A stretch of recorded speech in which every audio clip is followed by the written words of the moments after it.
What's up everybody, it's Dynamic here and welcome back to another MLW video. Now in today's video, I asked you guys for a bunch of MLW hot takes. I made a community post here on my YouTube channel and I also made a post on my Instagram dynamic_YT asking for some of your guys' hot takes. And today all we're gonna do is look at some of the hot takes and I'm gonna see if I agree with them. We're gonna talk through a couple things. I also want to say guys that the support on the channel has been huge. It's just been like a couple days where my subscriber count has just been going up and going up. So I really appreciate y'all for that. I made it a goal to hit 200 subs before the season starts and it looks like we're close to hitting that goal. So if y'all would do me a favor and subscribe, it'd be huge for me. So let's get into these hot takes. So the first hot take we have is from Nate, who says that the D-backs or Mallards will get last place. I think the D-backs is a big stretch, so I'm going to focus on the Mallards because I think that there was like 2 or 3 more responses that said that the Mallards would either miss the playoffs or get last place. So it seems like a kind of big MLW consensus that Mallards could get last place or miss the playoffs. But I'm here to say that I just disagree with that. I think the Mallards roster is just ultimately too good, and I don't really understand why they didn't have the success that they had in past years this year. I think it really came down to TC3. Is he going to play like an all-star or is he going to play like Jack Agner? And that's no hate on Jack Agner, but Jack Agner's a much more managerial role on that team than he is a star player. Robles really had to step up. Jorgie was new to the program. And then you got guys like Preston Colm who are going into their sophomore season. Without guys like Preston Colm or Jorgie, it's a question to think if the Mallards would have even made the playoffs this year, but I think their team is just too good, and I'm anticipating a TC3 comeback, so I'm going to have to disagree with this hot take. And the D-backs, it's kind of the same thing, especially with Shima now out of retirement. I just don't see how they will miss the playoffs. Okay, this next hot take is from Oregon Whiffs Association, who thinks Chris Cheatham will hit 5 home runs, Jeremy Adams and Sorry Beam will continue to be dominant, and the Gators will eventually win the World Series. Now, for the first point of Cheatham hitting over 5 home runs, he hasn't done that for like 2 or 3 years, so I don't anticipate a huge jump from him in the home run department, but who knows, that type of stuff happens all the time in MLW where a player will just have a breakout season out of nowhere, and he is an experienced vet, so maybe if he's seeing the ball well, it could happen. As far as Sawyer and Jeremy being Adam and winning the World Series, I think I just need more definitive proof to this. Now, don't get me wrong, Sawyer and Jeremy were both great, but I wouldn't really consider them dominant, because if they were, 2 dominant players can take a team to a World Series. They didn't even make the playoffs.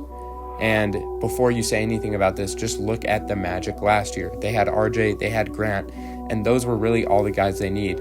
Sure, AJ was huge in that series, but I'm just saying, if you have 2 dominant players in wiffle ball, if they're that good, you're usually going to make the World Series or make the playoffs at least.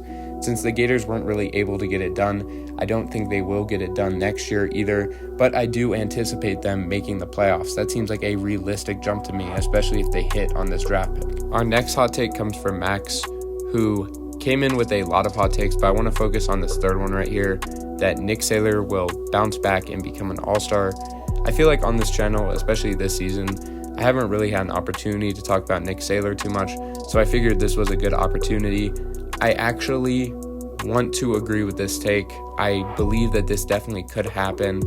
I just think Nick Saylor has been in a weird sort of state these last 2 years. I think he's going to really pull it together. I have the same feeling about Tommy. I have the same feeling about him, that guys like this are just kind of in their own mental fog almost.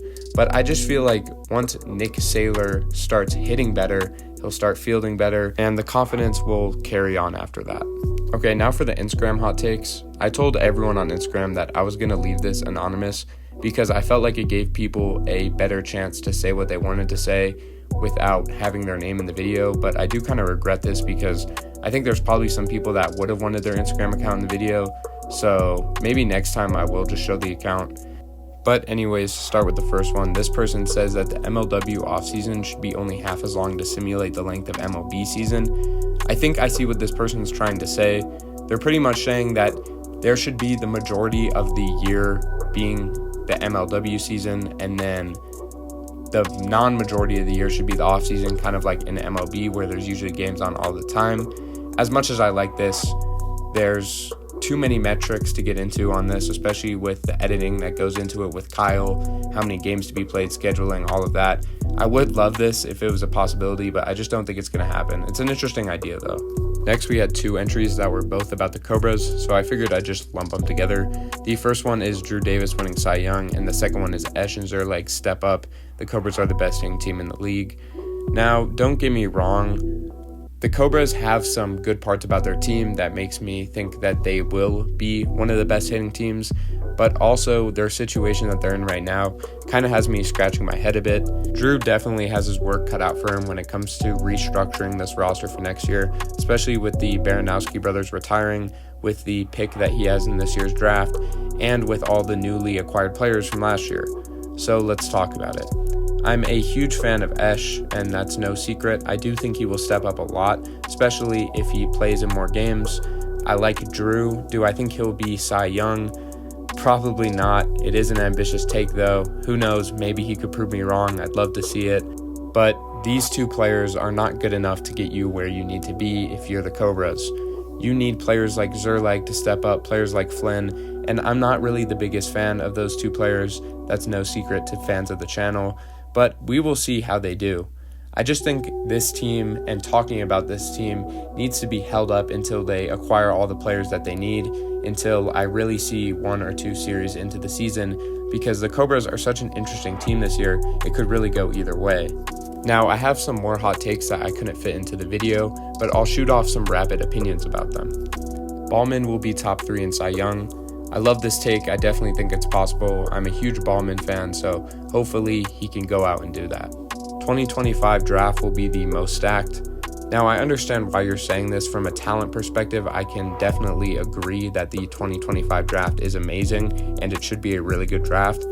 But with the current state of the MLW, not all 8 players are going to get their opportunity like players in drafts in years before. So I just think in terms of MLW, we won't really look back on this year and think it was super stacked until a couple years down the line. Ty Fresnick wins Silver Slugger. That's a pretty ambitious take. I don't really see a world where that happens unless he makes a huge jump. I am a fan of his game, but I just think it's too early to make that call. The Schultz brothers will fall apart these next 2 years, causing them to retire in a couple years. I don't really see this happening. I mean, the longevity speaks for itself. I'm pretty big fans of both these guys, but who knows? Maybe they will. More of a prediction, but the World Series is going to end on an error to walk it off. This would be super interesting if it happened, and who knows? Maybe you're right. It is more of a prediction, so I guess we'll come back to that comment, and if you're right, you got to be like a fortune teller or something. Anyways, guys, this is the end of the video. I hope you guys enjoyed. I've been seeing a lot of growth on my channel, as I expressed earlier, so I really appreciate that.